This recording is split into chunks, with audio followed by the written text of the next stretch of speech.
How long, O Lord? The psalmist, having likely just seen the destruction of Jerusalem, asked the God of heaven this honest question.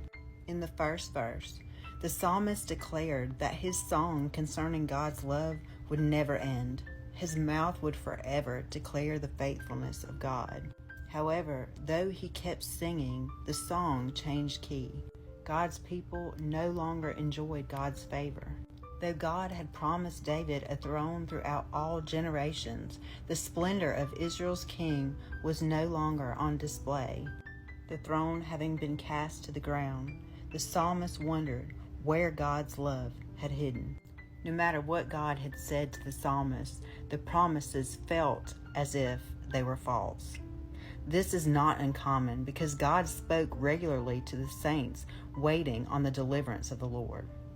To the Israelites called in Babylon, God promised to bring them out of captivity.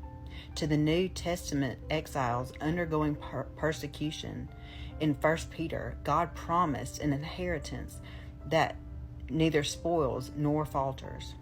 But that inheritance is not yet fully revealed. It is being kept in heaven through faith for a salvation ready to be revealed in the last time. Hebrews 11 sings a waiting song. After mentioning Abel's, Enoch's, Noah's, and Abraham's and Sarah's lives of faith, the author wrote, "These all died in faith, not having received the things promised, but having seen them and greeted them from afar, and having acknowledged that they were strangers and exiles on the earth." They were certain of what they had hoped for, but it remained unseen.